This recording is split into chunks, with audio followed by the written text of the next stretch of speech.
let's get on to the Ryokan experience. So on August 6th, I decided to take a trip with my companion here to go to Togura Kamiyamada Onsen Town, which is in Chikuma, Nagano Prefecture, and do an internship for 2 weeks exactly. It was 14 days. And the first day that we arrived there, we took a bus. It was an express bus, so we didn't have to do anything but one stop on the way. It's about, I want to say maybe 2 hours, a little over 2 hours, maybe 2.5 hours from Shinjuku Station. It actually took longer than it was scheduled to because we had to deal with traffic getting out of Tokyo. Otherwise, we would have been on time, so we arrived a little bit late. And that first night, we were actually guests. We didn't do a whole lot in terms of intern work. We just spent the night, and then the next day is when things sort of got started for us. Now, that night was the night that I got sick. I woke up in the morning with just absolutely brutal cough and the worst possible congestion, and that's lasted until probably, it still lingers. It's not as bad as it was. The sore throat is gone, but still have some congestion. So it's been, I want to say about a month now, a little over a month that this thing has just been hanging on. So now I don't know if it's the germs or if it's because we left the air conditioner going or what, but these things happen. So the next day we sort of started picking things up, and that morning I learned about the onsen itself. There are 4 onsen at Kamese Ryokan in Chikuma. 1 men's, 1 women's, and then a private outdoor bath, which is actually separated into 2. There's like a family bath, and then there's like a small little personal bath with like a shower next to it. So I learned about how Tyler, his name's Tyler, he's the man who owns and operates this Ryokan Kamese with his wife, and it's actually been in the family for a long time. He picked it up about 10 years ago. He moved from Seattle and sort of took over the business because his wife's mother was getting up there in age and she didn't really want to run it anymore. So rather than fold the business up or sell it off, he decided to come from the States and take over it. And he spent time here in Japan previously as an English teacher. He worked for 1.5 years, and then he said that was his cutoff day. He wasn't going to work longer than that because he feels that that's kind of like a dead-end sort of a job. If you get yourself set into it for too long, eventually it's the kind of job that you just keep doing, and then you'll never leave it. So he sort of set a hard date for himself, 1.5 years, and then that was it. So when he moved back here to Japan to take over this business, they had a very large outdoor swimming pool, and as he explains it, it was sort of the eyesore of the inn, and he needed to do something with it. So he totally remodeled the exterior and built a bunch of gardens, and that's when he built the private baths. And they're all rock gardens and trees, and there's actual like plants and stuff back there too, but it's actually really, really nice. And he did it all himself. Turned out pretty well. So I spent that first day sort of learning how to go about cleaning the baths by hand. And then the next 3 days were basically learning, how to set up futons, which way to point the top of the futon, how to lay out a room with futons depending on how many guests are in each room.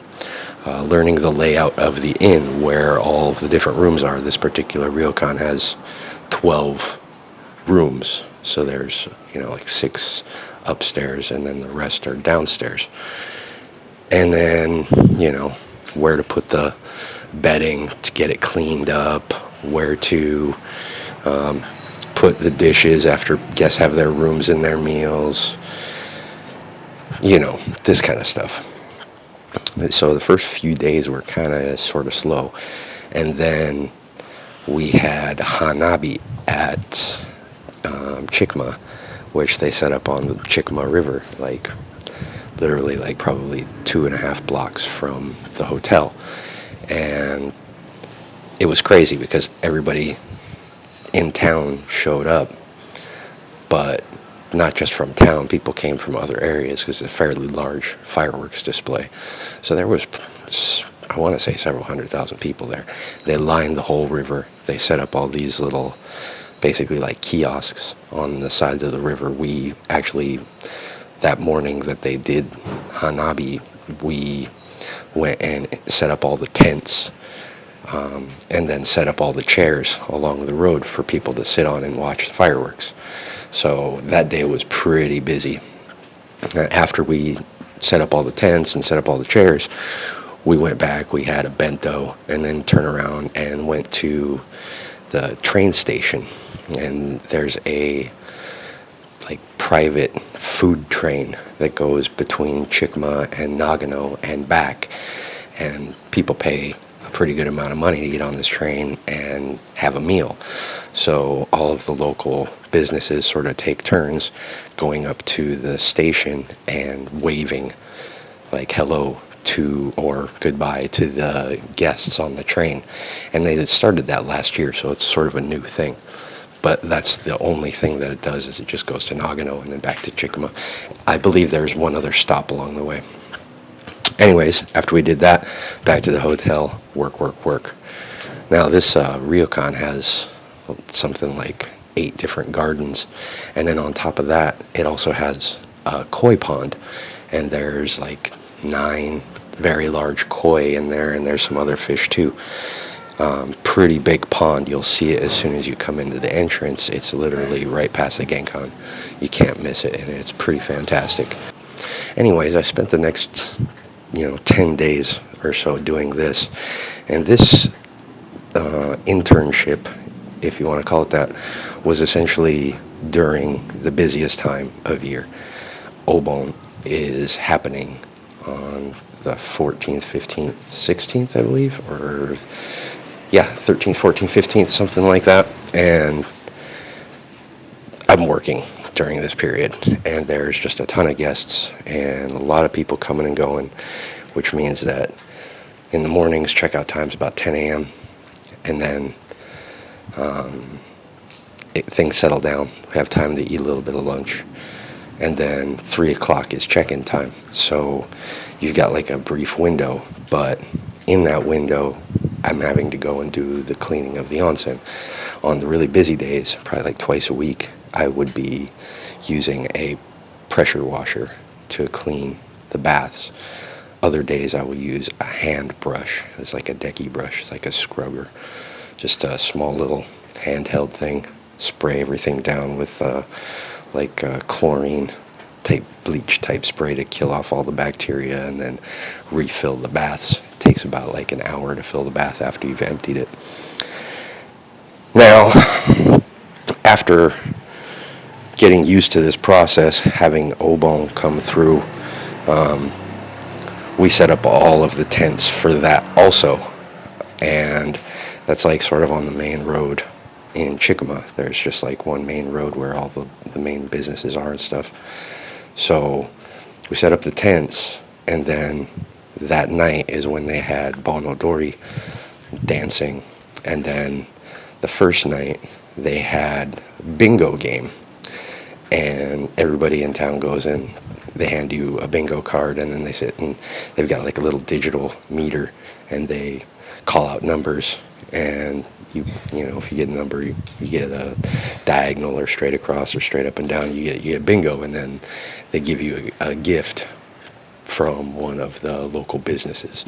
In my case, I did win bingo, and I won, like, I want to say it was like a 12-pack of batteries from one of the local Ryokan, which was kind of cool. So the next night, same thing. For about an hour, they do Bonodori, and then they did taiko drumming after that for about another hour and a half. And, everybody's out and about in their yukata and sort of checking things out, getting food, playing games, whatever. And then the third night was when they do like watermelon smashing with just the kids. The kids will go and smash watermelon, sort of like a piñata or whatever, and then, give out the watermelon. Everybody gets something to eat. So that was pretty cool. But that was also the very busiest time that I was there. There were packed rooms every night. So there's a lot of cleaning and having to deal with a lot of food service, making sure the baths were completely scrubbed down. Very, very difficult, but definitely a learning experience. And if there's anything that I can say about Kamese Ryokan in Chile and get away for a couple of days, or if you haven't been to a Ryokan before in Japan, I highly recommend doing it. It's a pretty fantastic experience. It's sort of set up to go up there and relax. You get there, you check into the room, you drop your stuff off, you go take a bath. After you take a bath, maybe you'll go have a meal. After you have your meal, you put your, stuff in the hotel room, and then you go out on the streets. They give you like the wooden sandals that they're all blessed by like the local, like, I don't know, you want to call them a priest or whatever, but they're blessed. And then you go and you walk around in your yukata with your wooden sandals and sort of check everything out. They got all sorts of stuff going on there. And then you come home or back to the Ryokan, whatever, and you maybe take another bath, and then you relax and you sleep. And then depending on how many days you stay there, you could have a pretty good time. And I highly recommend doing it if you haven't done it before. It's a pretty chill experience. It's a little bit less chill when you're having to work as an intern because it's hard work. But the guest experience at the Ryokan here in Japan is pretty generally an awesome thing. So I highly recommend everybody does it if you come here. So that'll more or less wrap things up. I'm flying out tomorrow from Chiba, Narita Airport to LAX, and LAX to Denver, Denver to Billings, Montana, and then I will start my editing process. I'm sitting on about 85 hours of video over 10 weeks. A lot of GoPro footage, a lot of footage from the Androids, probably something like 3,500 pictures. I've got a lot of work ahead of me, but hope you guys enjoy the work Ryan's done for my little slideshow presentations. And if you get a chance, check out my channel. I'll be posting a ton of videos when I get home. So until the next episode, everybody take care. Peace.